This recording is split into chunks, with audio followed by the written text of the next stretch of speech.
Então, é muito importante vocês, a partir de agora, acompanhar conosco os principais fatos da história da medicina, junto com o Dr. Ben Schmidt aqui, tá certo? Então, a gente vai direto agora, nós vamos nos conectar aqui com o Dr. Ben. Dr. Ben, muito obrigado por ter aceito o nosso convite mais uma vez. E eu já expliquei aqui para a nossa audiência que nós vamos ter um breve resumo, né, em cerca de 45 minutos, mais ou menos, os principais fatos que marcaram a história dessa ciência que, com toda certeza, tem sua importância fundamental na manutenção da humanidade, né? Porque se não fosse a medicina, será que todos nós estaríamos aqui hoje? E cada cientista, cada médico contribuiu na sua linha do tempo para chegarmos até aqui. Dr. Beni, obrigado mais uma vez por ter aceito o nosso convite aqui. E uma curiosidade, né? Por que você produziu essa aula da história da medicina? Eu sei que o Dr. Beni é um neurologista, um patologista, né, nessa parte, reconhecido mundialmente, mas eu sei que você tem uma belíssima aula da história da medicina. O que te chamou a atenção para produzir essa aula, Dr. Beni? Essa aula, eu é que agradeço em nome da nossa clínica de reabilitação neuromuscular aqui de São Paulo, que é referência no nosso país, né? E que ela creio que seja uma das maiores do nosso país, não pelo tamanho, apesar de ter 3.000 metros de atendimento de reabilitação, mas pelo resultado que a gente consegue, com a ajuda de Deus, a oferecer a quem nos procura. Eu que te agradeço, Fernando Betete, a produção, e o motivo da história da medicina foi que estava sendo, naquela época, fundada a Sociedade Brasileira de Esclerose Lateral Amiotrófica. O objetivo de produzir um estudo grande para poder criar essa aula, a História da Medicina, se deu porque nós, na Escola Paulista de Medicina, estávamos, eu e o professor Dr. Acari de Souza Burri de Oliveira, foi na mesma época em que eu ajudei o Acari, principal fundador, a fundar a Sociedade Brasileira de Esclerose Lateral Amiotrófica, que é conhecida até hoje no mundo inteiro, e a gente tem muito orgulho disso. Eu, por minha vez, tenho muito orgulho do meu amigo, meu irmão, que foi pós-graduando, tive a honra de assisti-lo ainda como pós-graduando, bem novinho, e foi por isso que essa aula foi produzida com o maior carinho possível. E a história da medicina é algo de mais precioso, eu diria que é um verdadeiro tesouro da medicina que a gente tem aqui dentro da escola, Betete. E, de novo, obrigado pela oportunidade. E vamos lá? Vamos lá. Então, eu compartilhei a tela aqui, deixa eu deixar bem claro aqui para o nosso internauta. Pronto, olha. Então, o primeiro slide, História da Medicina, Dr. Ben Schmidt. Esse é o primeiro, já vamos aqui para o segundo, né? Então, imaginem vocês, telespectadores, esse balde aí e aquelas feiticeiras, umas não tão bonitas como essas que aparecem nessa foto, mas outras maravilhosas, às vezes expondo os seios, usando tudo que podem dos seus segredos que a gente chama de feitiçaria ou de bruxaria para alguns, girando esse caldeirão, passando a pá, e era assim que se fazia medicina na pré-história ou há mais de 2.000 anos atrás. Era através da magia e da superstição humana. E vejam bem, telespectadores, muita coisa funcionava assim. Nessa fase, onde nós não éramos letrados, não tínhamos o conhecimento que nós temos hoje, nós tínhamos, às vezes, resultado com a magia, mas não pela magia em si, Betete. É porque tem muitas doenças na patologia humana que são decorrentes das emoções humanas. E, às vezes, a fé de um determinado paciente pode ser até numa magia ou num gesto como esse caldeirão que a gente está mostrando, tinha um bom efeito para o paciente. Entendi. Vamos em frente? Próximo. Asclépio. O Asclépio é o símbolo da medicina, que é uma serpente mostrando que os símbolos são mais importantes do que milhões de palavras. E eles mostram, o Asclépio mostra esse ciclo sem fim da morte e do renascimento da nossa existência. Vamos para o próximo. O primeiro autor escolhido para essa história da medicina é simplesmente o Hipócrates. Ele é considerado o início de uma medicina científica para nós da classe médica. E eu escolhi, de toda a maravilha que ele fez, nós vamos mostrar daqui a pouco, 3 frases que estão escritas aqui, logo embaixo. Veja só que interessante, telespectador e Betete. Primeira frase: considerar nossos descendentes como verdadeiros irmãos. Certo. A segunda frase, eu tenho que dar uma risadinha, Betete. Olha aqui, ensinar essa arte aos que quiserem, então ensinar todo mundo aqui que quiser ser médico, sem honorários ou salários. Então, nessa época, Betete, se praticava medicina por amor, por destino, né? E a terceira, não dar veneno a ninguém, mesmo quando solicitado a fazer. A medicina hipocrática, ela é composta por mais ou menos 70 livros, e ela vingou na época do 4º século antes de Cristo. Muitos desses rolos, né? Muitos desses rolos de ciência foram de autorias do próprio Hipócrates, que tinha uma frase extraordinária que está escrita aí, Betete, que todo médico deveria ter sempre isso na sua cabeça, de qual é o nosso objetivo na nossa vida. Telespectador, todo mundo nessa vida tem uma centelha divina. Nós somos todos filhos de Deus. E cada um de nós, dessa centelha divina, nós temos um destino. E os médicos deveriam ter essa frase na cabeça durante toda a sua vida profissional. Curar algumas vezes. Aliviar a dor, aliviar as queixas do paciente, quase sempre. Mas o que eu mais gosto é consolar sempre, Betete. E é por isso que eu fico maluco com essas coisas modernas de telemedicina ou de medicina online. Porque na medicina online, na telemedicina, a gente não pode praticar, por exemplo, uma medicina hipocrática humanista. É preciso estar perto dos pacientes, é preciso examiná-los, olhar nos olhos dos pacientes, conversar profundamente com calma com esses pacientes, e isso só é possível através de uma medicina presencial. E para terminar, olha que legal o que Hipócrates disse. Era dever do médico que escolhesse essa profissão, em primeiro lugar, ser simpático. Meu Deus do céu, não pode ser nada pior do que a gente, estando doente, a gente atender a pessoa de uma maneira que seja outra, que não, com muita simpatia. E a segunda é ser profissional. Esse indivíduo seja um profissional de fato e que não seja produto de nenhuma outra coisa durante a vida, e que seja um profissional de fato. Vamos ao próximo? Alexandria. Nossa Senhora! Quando eu estava preparando essa aula para vocês hoje, e quero dizer para você, Betete, que eu vou completar meio século dando aula de medicina. Eu estou novamente dando aula a alunos da Escola Paulista de Medicina, segundo determinação do Departamento de Anatomia Patológica da Escola Paulista de Medicina. Então, nesse mês, eu vou ter que dar aula também para os alunos. Eu tinha ficado só com os pós-graduantes, voltei a dar aula aos alunos do curso de medicina.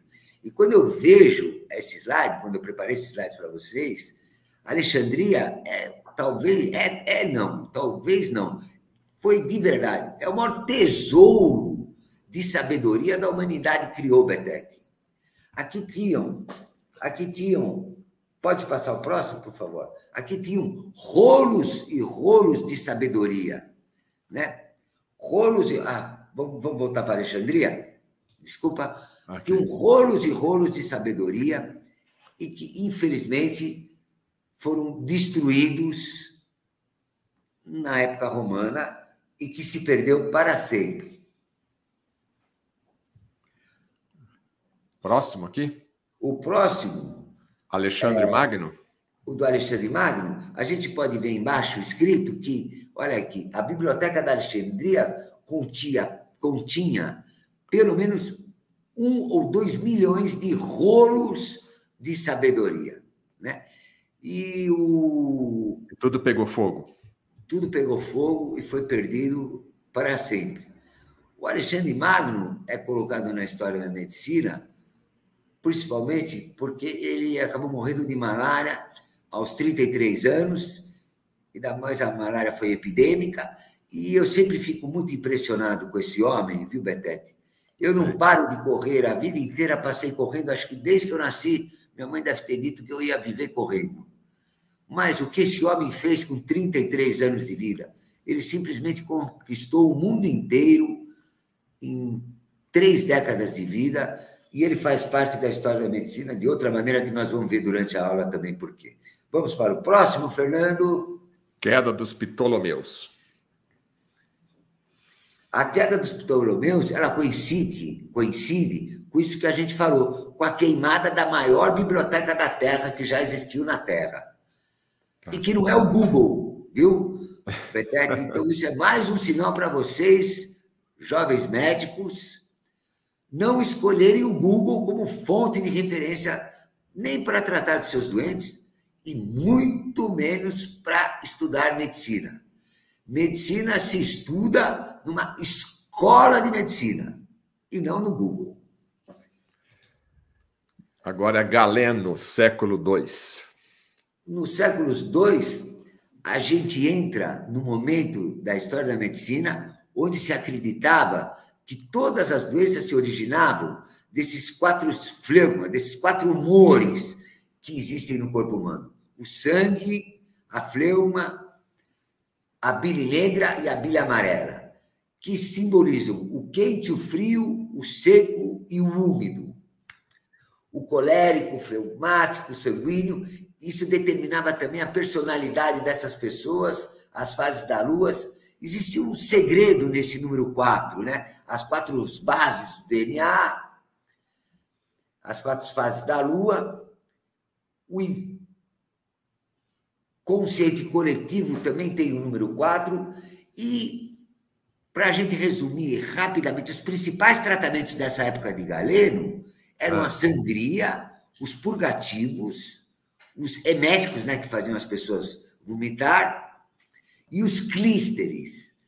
Então, nós estamos falando do comecinho. Em vez daquelas danças daquele caldeirão, nós estamos falando agora como a piscina, como a medicina começa a dar o seu primeiro passo em prol do conhecimento. Vamos em frente. Grandes epidemias na história. Agora, telespectador, vamos olhar para essa foto com mais detalhe. Isso é uma pandemia verdadeira. Milhões de mortes. Milhões de mortes. Essa pandemia que o mundo hoje preconiza, que foi um horror pela grande maioria da imprensa mundial, na verdade, a gente nem sabe qual é a incidência verdadeira letal desse chamado vírus Covid-19, porque simplesmente cometeram um crime contra a história da medicina nessa pandemia. Proibiram as autópsias. Meu Deus do céu. A autópsia é o lugar mais... Nós vamos voltar a falar daqui a pouquinho sobre a autópsia. É o lugar mais importante da medicina. É nas autópsias, Betete, que o patologista vê, por cortes histológicos ou pela macroscopia, as doenças que a pessoa tinha em vida e, principalmente, a causa de morte. Meu Deus do céu. Se eu não tenho autópsia, como é que eu posso fazer a diferença em estar infectado de Covid ou ter morrido de Covid? Que são 2 coisas completamente diferentes. Certo. Vamos para o próximo. Peste Agora negra. nós vamos, de novo, para os telespectadores, sabe, Fernando, terem noção, quando a gente fala pandemia, de quão forte essa palavra era no passado, né? E quão pequena vai ficar no futuro. E vai ficar mais pequena ainda quando se comprovar que a causa, que a letalidade é muitíssimo menor do que falou a Organização Mundial da Saúde, do que falou vários centros médicos no mundo inteiro e o que falou a imprensa no mundo inteiro. E aí ela vai diminuir, vai ficar bem pequenininha. Como é que pode comparar essa pandemia chamada de hoje com uma peste negra? O nome dela já está dizendo. Peste negra. Ela dizimou, telespectadores, mais de 1/3 da população humana da época. Pelo menos 1/3 da Europa morreu desses bulbos, né? Elas eram por essa contaminação que, nessa época, a gente teve um momento mais assim, emocionante da existência e da condição humana, né? Durante a peste negra, Fernando Betete, telespectador, foi um momento na história da vida do ser humano em que uma mãe não carregava um bebê e uma criança que já tinha noção do que estava acontecendo não se aproximava de uma mãe com medo de pegar a peste negra. Ela era transmitida pela pulga dos ratos e, conforme eu disse, é um exemplo com certeza, pelo menos na história da medicina, todos os pesquisadores quando se fala da história de medicina, tem uma vantagem, Betete. Sim. Não pode virar fake news nunca. É verdade. Tem feito para vocês que ficam falando que tudo é fake news, viu? Aqui não tem jeito de falar de fake news. Isso é história da medicina. A peste negra foi a pior pandemia que a sociedade humana conviveu durante o seu transcorrer dos anos até agora. Vamos para o próximo. Vamos para o próximo. Primeiras universidades. Salerno. Vamos voltar só o seguinte para ver uma coisa interessante. Pronto. Pássaros e animais não tocavam nos cadáveres. E nessa época, olha que interessante, Betete, foi que se descobriu o DDT, que exterminou as pulgas, né? E com isso a pandemia foi diminuindo até desaparecer como um passe de mágica. Eu vou dizer o que eu disse já num programa seu, acho que talvez o primeiro ou segundo programa, quando eu conheci vocês, toda a sua produção. As epidemias e as pandemias do mundo desaparecem não por causa só dos médicos. Elas têm um mistério envolvido nelas, Betete, telespectador. Elas desaparecem subitamente, repentinamente, sem que a gente possa explicar detalhes, de uma hora para outra. Vamos em frente. Primeiras universidades, Salerno. E agora nós vamos mostrar, telespectadores, fotos maravilhosas de universidades que, infelizmente, não existem mais no mundo, né? Então, eu não sou como se diz, um combatente da via digital, muito pelo contrário. Eu acho que a via digital, ela realmente aumentou a capacidade de pensar do ser humano, mas ela também diminuiu por exemplo, a nossa vontade de ler livros, né? E, sobretudo, as universidades, como essa universidade que nós estamos mostrando agora, a primeira de Salerno, em Avicena, que são lugares próprios para se estudar filosofia, medicina e ciências da maneira mais bela possível. Então, vamos ver quais que nós escolhemos. Depois de Salerno, a Universidade de Bolonha, de 1158. Nós escolhemos.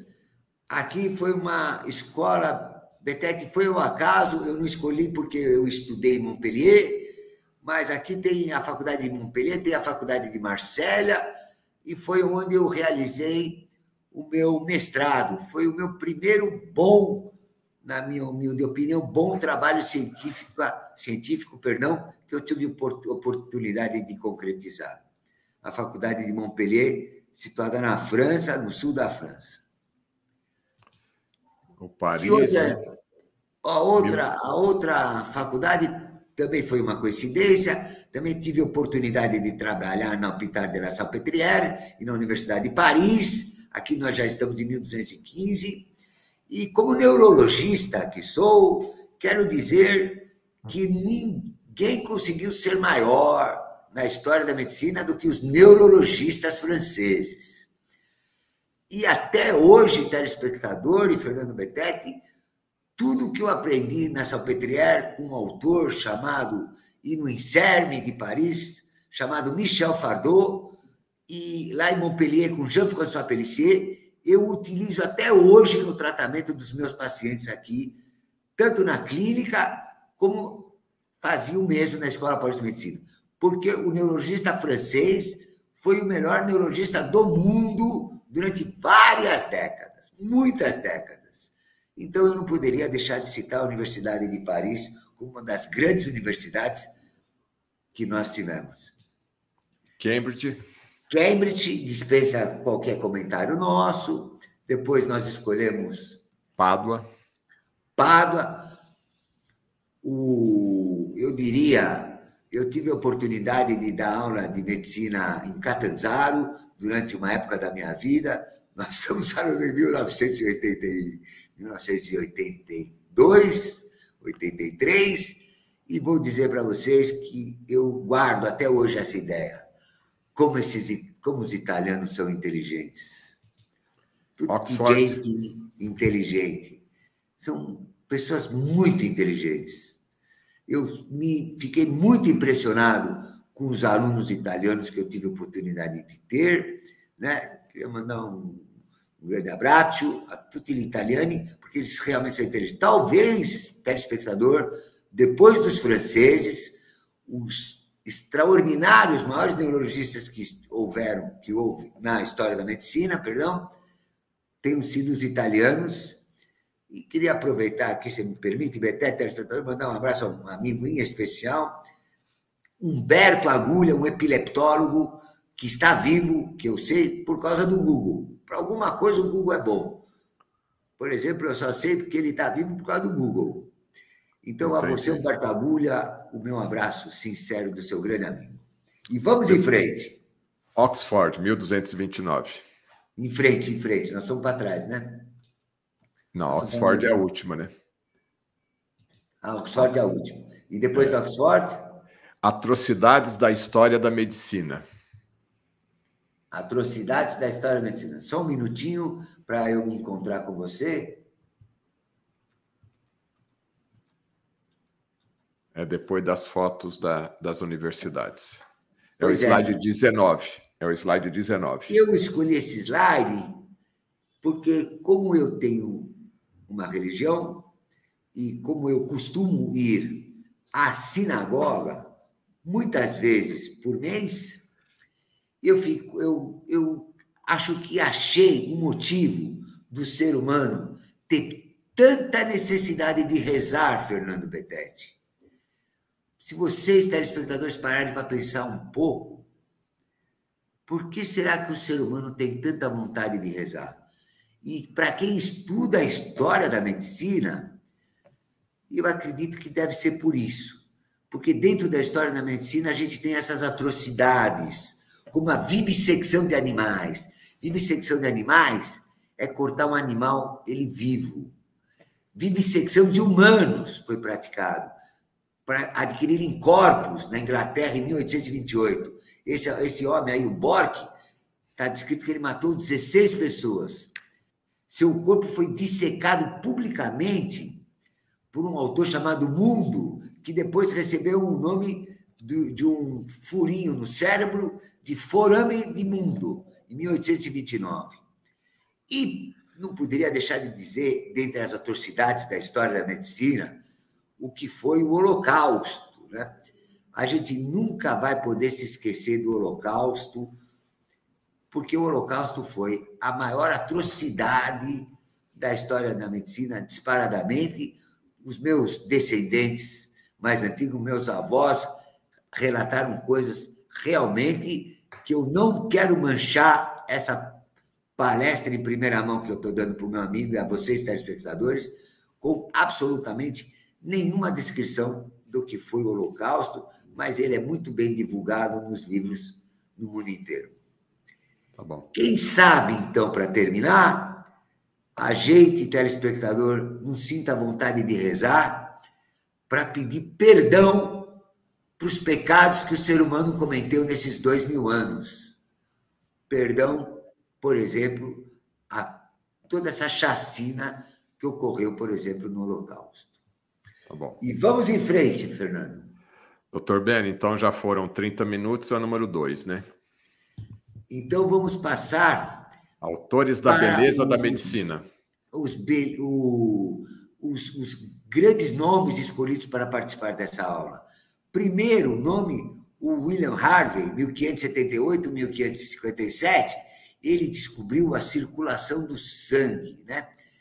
E ele descobriu, junto com o Giovanni Battista Morgagni, em 1771, que foi o pai da anatomia patológica. E, telespectador, eu, nesta mesma vida, tive a honra de me tornar especialista em 2 especialidades. Eu sou neurologista, mas eu sou patologista, tenho especialidade em patologia e fui patologista do Laboratório Lavoisier durante 30 anos na minha vida. E, voltando a falar do crime cometido com a proibição de autópsias no mundo inteiro, né? Não interessa saber quem foi o governador, quem foi o político, quem foi a pessoa que fez essa barbaridade. Mas aqui está a resposta para esta pessoa. Em latim, eu acho. De sedibus e causis morborum. Sabe o que quer dizer isso? Não, o que é? Que as doenças têm sempre uma lesão anatômica visível. Então, eu quero saber do que você morreu, eu tenho que achar essa lesão anatômica. Isso foi dito por Morgagni, italiano, o pai da anatomia patológica. E vou repetir rapidamente, porque nós não temos tanto tempo, mas, por exemplo, como patologista, existe um paciente que está fazendo autópsia, ele tem diabetes, ele tem hipertensão, e ele tem um tumorzinho no rim. Eu pergunto a todo patologista, a qualquer patologista do mundo, ele morreu do quê? Do tumorzinho, da hipertensão? Do que ele morreu? Nem sempre é fácil, mesmo com autópsia, a gente ter a causa de óbito de uma pessoa. Por isso que foi uma barbaridade o que cometeram. Eu via que todo mundo parecia que morria Covid no mundo. Acabaram-se as incidências de infarto do miocárdio, acabaram-se as incidências de assassinatos, acabaram-se os suicídios.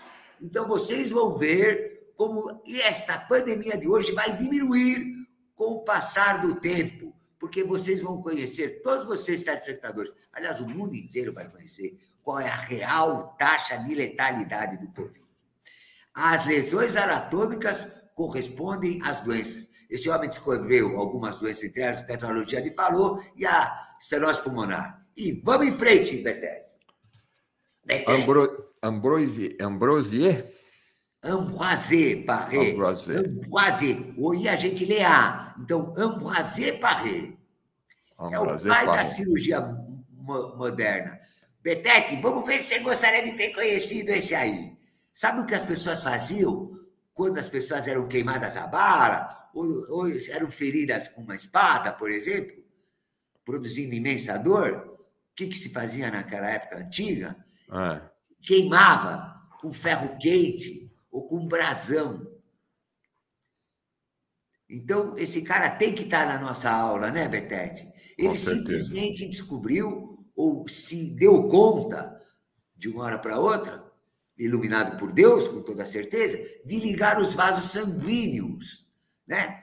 Dos cortes profundos e superficiais, e com isso essas pessoas traumatizadas cursavam com menos dor, né? E com uma possibilidade melhor de recuperação. E vamos em frente para o próximo autor. Puxa, olha aí. Esse foi um monstro. Talvez tenha sido por isso que o meu pai, quando foi escolher o nome de um dos maiores laboratórios do nosso país, e foi um dos maiores laboratórios do mundo, que existe até hoje, agora com outro nome, com o nome de DASA, né? Eu não sou propagandista do DASA, só estou falando da história da medicina. Conforme eu disse a você, Betete, não tem condição a história da medicina ser fake em nada, porque ela é uma história que aconteceu. O Lavoisier foi um dos maiores gênios da humanidade. Então, ao contrário do flogisto, de que nós existimos por causa do calor que vem dos alimentos, ele comprovou que a vida é uma combustão. Eu pensei, como a gente sumiu da tela, Betete, que já tinham tentado brecar a gente aqui da nossa aulinha. Não. Quem não está gostando da nossa aula, Betete? Que a gente desapareceu de repente.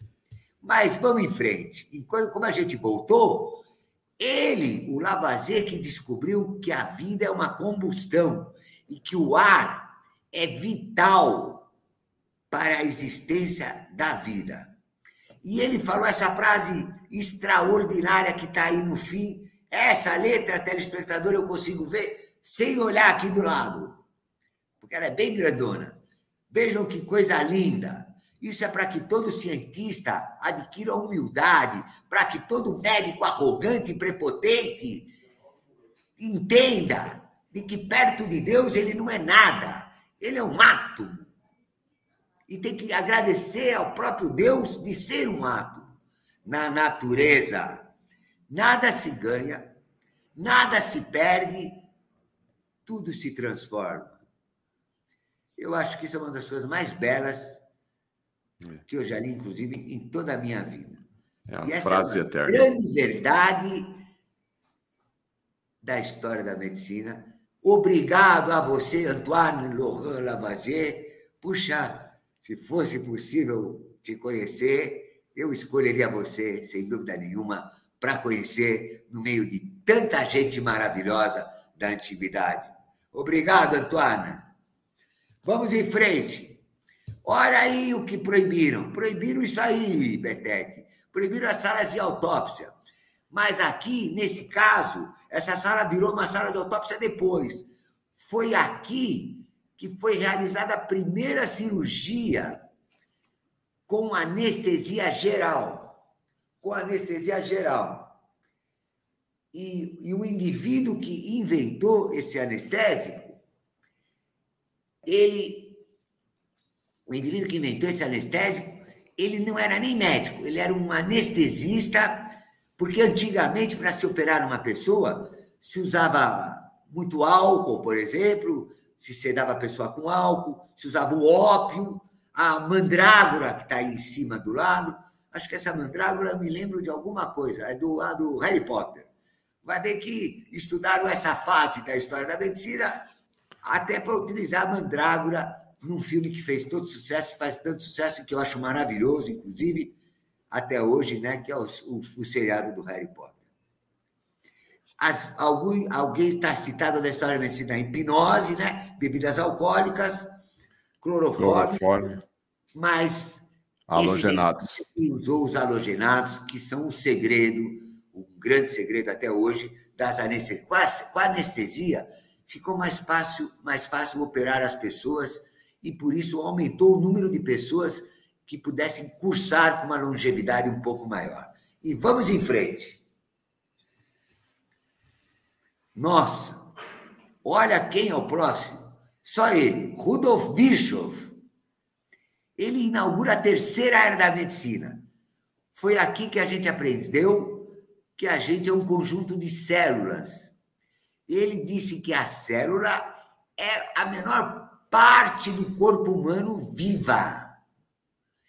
A célula é a unidade fundamental dos seres humanos. E aqui se iniciou a época da patologia celular. Eu vivi dos anos, dos meus 50 anos de medicina, olhando no microscópio, telespectador, lendo biópsias, lendo papanicolais, né? Fazer para dizer se a pessoa tinha um tumor benigno, um tumor maligno, ou que tipo de inflamação elas possuíam. A microscopia é simplesmente fundamental até os nossos dias, Betete e telespectador. Eu repito, o exame microscópio até hoje é fundamental para ajudar um diagnóstico preciso na medicina até hoje. Obrigado, Bischoff. Obrigado, Rudolfo. Nós estamos no começo do século, 1900. Vou aproveitar que a gente já falou de pandemia, né? E que está tão na moda, né? No mundo inteiro. 1900, telespectador, nós estamos na época de uma epidemia por influenza vírus. Essa também dizimou grande parte do planeta. Só que o vírus não era intracelular, como o vírus do Covid, era um vírus intersticial. Então, ele podia se difundir muito mais rapidamente. E ele matava muito mais. E é no começo do século XX. E justamente no começo do século XX que a gente começou a fazer os exames microscópicos. E no próximo, por favor, Betete, nós vamos agora quase que se ajoelhar a esse homem, Joseph Lister. Por quê, gente? Porque naquela época antiga, as pessoas guerreavam, o mundo era violentíssimo, né? E não existia nada para controlar o que acontece depois dos traumatismos da espada, dos canhões, enfim, e toda a arma de fogo, a arma perfurante. Esse homem, Joseph Lister, foi daí que veio a Listerine, o Listerine. Esse homem, ácido carbólico. Esse homem simplesmente inventou os desinfetantes. Então, os pacientes, hoje em dia, todos esses desinfetantes, né, eles evitaram centenas, milhares de feridas, de amputações. A gente pode dizer que Joseph Lister é o responsável por diminuir a morte humana em pelo menos 50% dos traumatizados. Porque a morte, repito, não era por causa da perfuração, muitas vezes, ou pelo próprio traumatismo. A morte acontecia por causa das infecções por micro-organismos que aconteciam com esses pacientes. Vamos em frente. Pasteur é um homem que enriqueceu a França. A gente não precisa falar mais nada com ele. E foi ele que descobriu a vacinação. Ele inoculou micróbios de menor virulência e descobriu que quando a gente põe o mesmo micróbio, mas que ele é menos agressivo, a gente pode ter uma vacina. E uma vacina, nós estamos no 2 ainda, né, Betete? Estamos entrando no 3, faltam... Legal. Uma vacina... 10 minutos. Como é feita uma vacina? Como o Pasteur? Pasteur deve estar se virando hoje no caixão.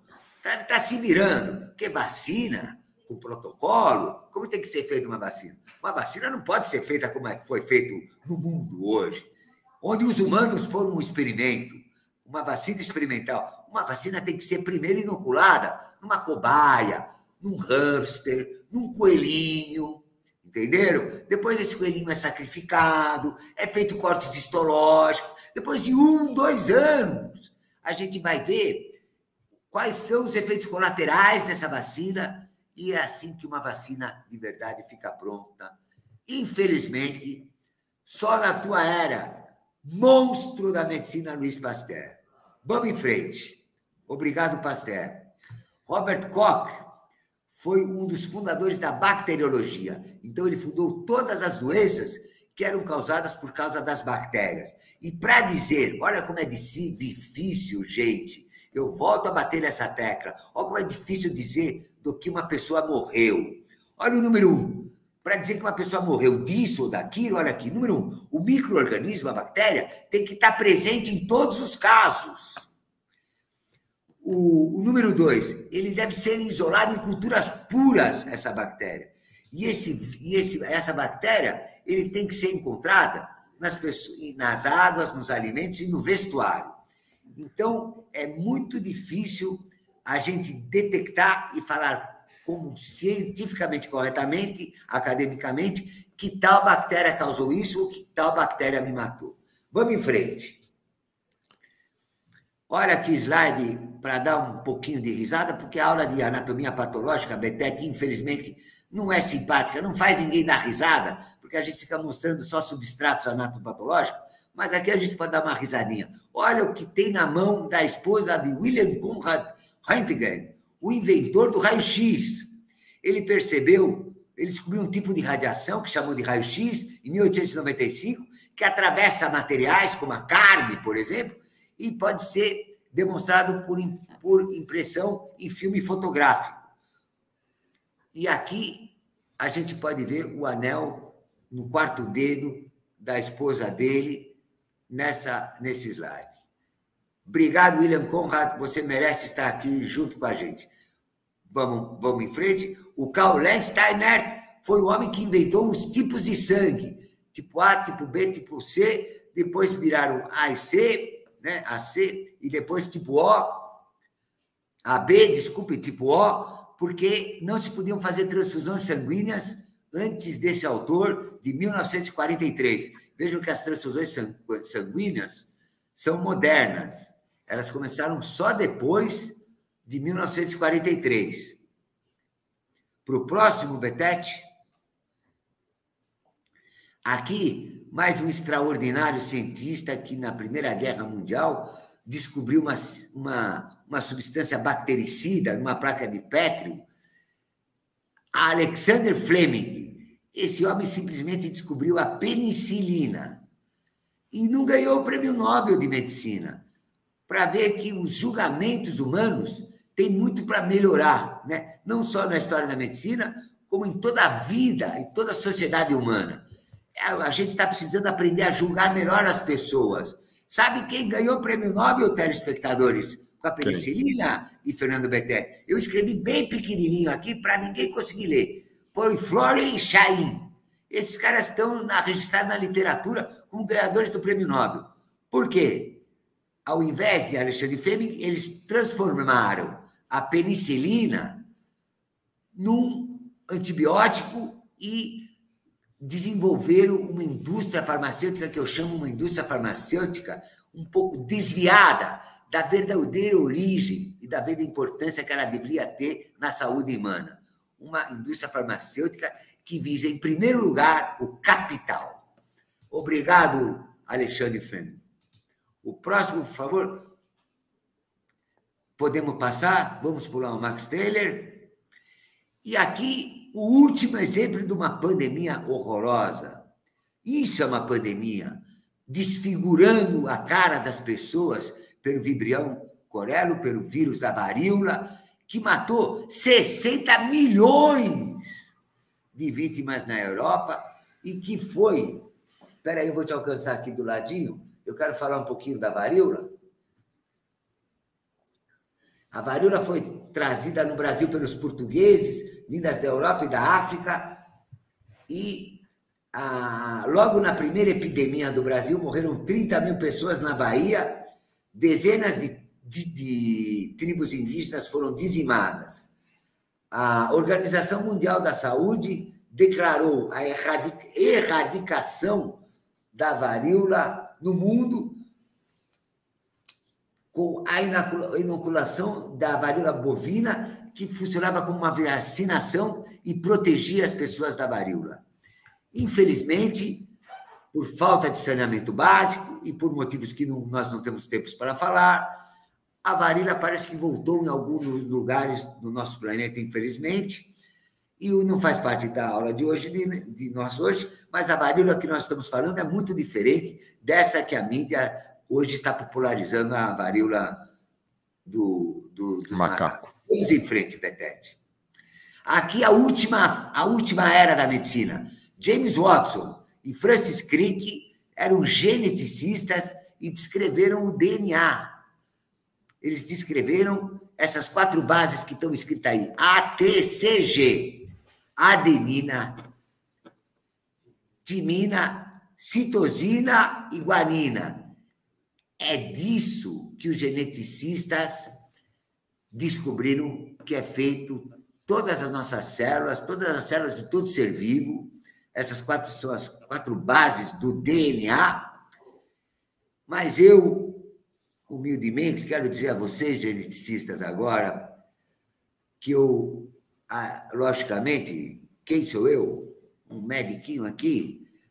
Quem sou eu para falar que isso não é extraordinário? É extraordinário. Eu só quero acrescentar o seguinte: eu vivo dizendo aos meus pacientes, nós não somos só isso, nós não somos só blocos de células empilhadas uma em cima das outras. O bom médico, o telespectador, é aquele que tem que entender que nós somos seres humanos e nós temos uma alma. Então, para tratar das pessoas, lógico que é muito bom a gente conhecer a genética, mas eu acho, não me canso de repetir, que a gente tem que praticar uma medicina humanista. Vamos ao próximo, Betete? Vamos acelerar, doutor. Vamos acelerar. Então, dessas 4 fases, é uma frase minha, o verdadeiro cientista não deveria descartar o conhecimento adquirido de qualquer uma dessas 4 fases, de qualquer civilização e de qualquer era da história da medicina. O ideal seria a gente juntar, Betete, as 4 fases e tirar tudo de bom que tem em cada fase da medicina. Tá. Para o próximo, Betete, vou citar rapidamente os brasileiros que eu escolhi para fazer parte dessa aula. Número 1, Oswaldo Cruz, ele é o rei do saneamento básico, uma das coisas que mais falta no nosso país. Ele brigou contra o Aedes aegypti, brigou com a peste negra, chegou a pagar R$100 por cada rato morto e obrigou a vacinação contra a varíola. Próximo, Betete, vou citar Adolfo Lutz, o patrimônio da medicina brasileira, que fundou o Instituto Adolfo Lutz e catalogou 2.000 insetos hematófagos, ou seja, que se alimentam de hemácias, descreveu diversas novas espécies, descreveu a plastomicose, por exemplo, e, para terminar, telespectador, ele implantou a medicina científica no Brasil. O próximo, baita Edgar Maffei. Meu Deus, meu professor, como o senhor deve estar triste aí, se rebolido no túmulo, né? Porque o senhor previu o futuro de muitos médicos, que os médicos iriam se desviar do seu verdadeiro caminho e do seu verdadeiro destino, né? O senhor tinha medo que muitos médicos se transformassem em simples vendedores de remédio. Maffei brigava com os médicos, telespectador, xingava os médicos da Santa Casa de Misericórdia, e Walter Edgar Maffei é considerado um dos maiores patologistas que já viveram no planeta Terra. Obrigado, Maffei, meu professor. Eu sou maffeísta de corpo e alma e não podia deixar de colocar o senhor nessa aula. O próximo, por favor, é o meu pai. E eu não estou sendo... Como é que fala quando a gente está ajudando o outro? Por favor. Eu não estou ajudando minha família, não estou sendo bajulador. Benjamin José Schmidt, a história vai dizer no futuro se ele pode ser considerado um dos 5 principais professores de medicina da história da medicina brasileira. Ele foi o principal criador do teste do pezinho. O outro autor americano, eu não me lembro o nome, mas foi o Benjamin Schmidt, por ser dono do Lavoisier, que deixou o teste com maior acuracidade.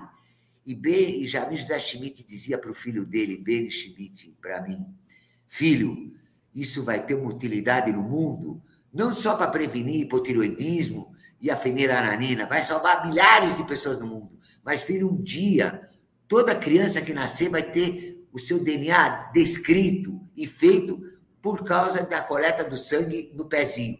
Por que é no pezinho a coleta do sangue? Porque o bebê, Betete e telespectador, é muito difícil colher sangue em bebês por causa do tamanho das artérias e dos vasinhos. Então, ao meu pai, orgulho da minha vida, onde quer que o senhor esteja, que felicidade você ter existido e eu poder estar aqui, mostrando você aqui na minha aulinha para esse grande jornalista. Obrigado, papai. Você foi demais. E o quinto brasileiro é simplesmente o the best, né? Nenhum médico no mundo, na história da medicina, fez tudo que esse homem fez sozinho. Ele, vejam bem, telespectador, ele descobriu a doença, ele descobriu o vetor, ele descobriu o agente, ele descobriu a fisiologia.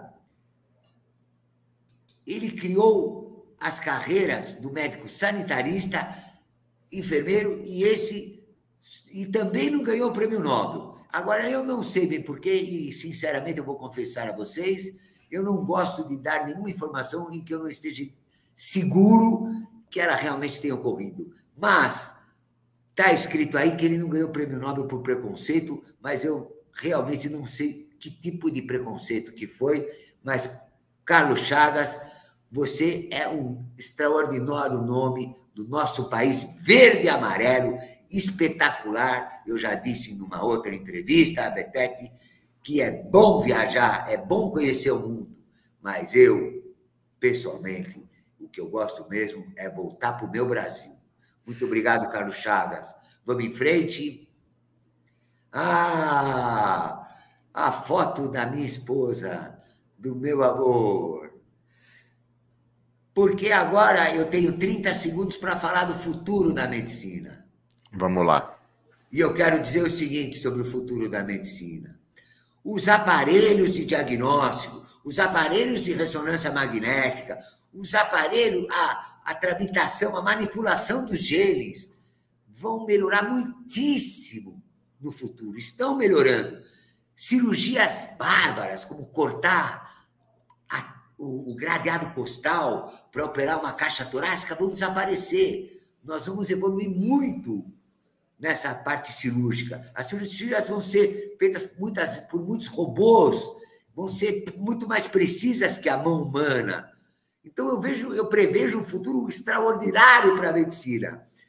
Mas eu quero dizer para vocês, telespectadores e Betete, esse futuro vai ser mais extraordinário ainda se vocês enxergarem a medicina, enxergarem os pacientes como seres humanos e tratarem deles com amor, do mesmo amor que eu tenho por essa mulher que está aqui do meu lado, minha companheira Patrícia, um beijo para você.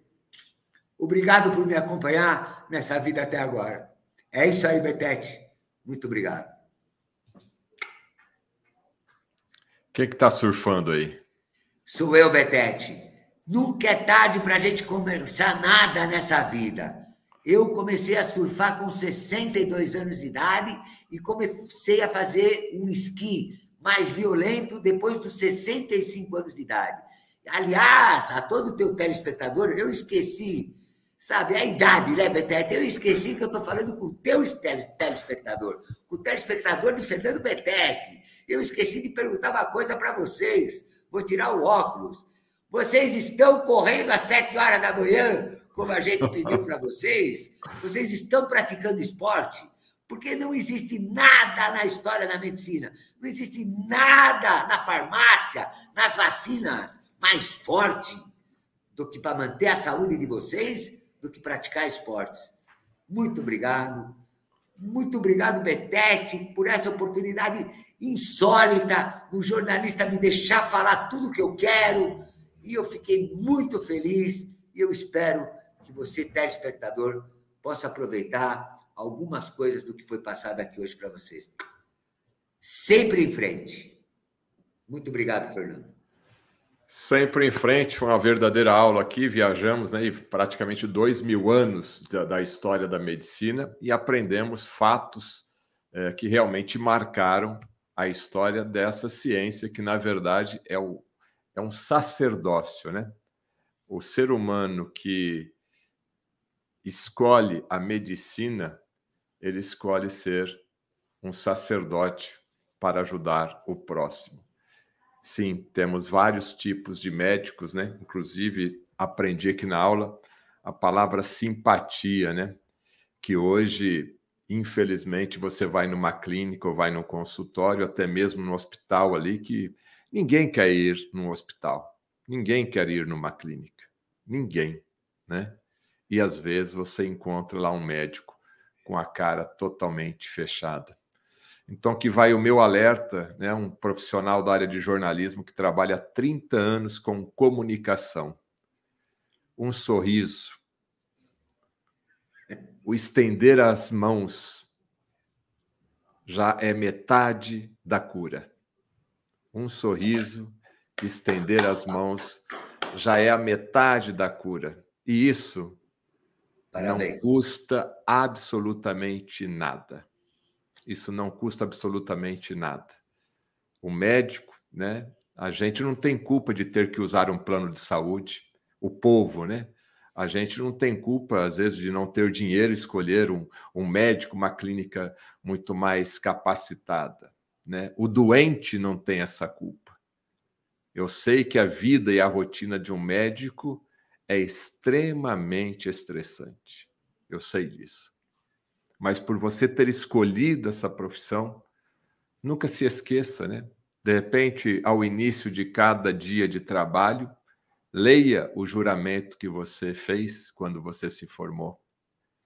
Porque eu tenho certeza absoluta que esse amor, que esse olhar nos olhos, que essa gentileza, né? O que a gente está falando aqui é de gentileza, ou no mínimo de uma educação. Uma criança se recupera mais fácil, uma pessoa que está doente já tem um ânimo, né, melhor. E isso tem uma explicação que você, médico, sabe muito bem, né? Os neurotransmissores começam a circular e essa energia vital começa a circular pelo seu corpo, que está aí a centelha divina. Então, está aqui um humilde comunicador dando uma dica de comunicação, que na correria do dia a dia, o médico esquece de ser gentil. Nunca se esqueça disso. Estender a mão e um sorriso para aquelas pessoas que estão desesperadas pela sua ajuda. Um abraço a todos fiquem com Deus e até a próxima live. Obrigado, Dr. Beni. Obrigado você, Fernando. Vou aqui dar uma lacrimejadinha. Parabéns pelas suas palavras, Fernando. Deus abençoe a todos. Precisamos muito de Deus. Muito bom. Um abraço, Fernando. A todos. Um abraço a todos. Em breve estarei aí na sua clínica, hein, doutor? Um abraço. Muito bem-vindo, você é meu convidado. Muito bem.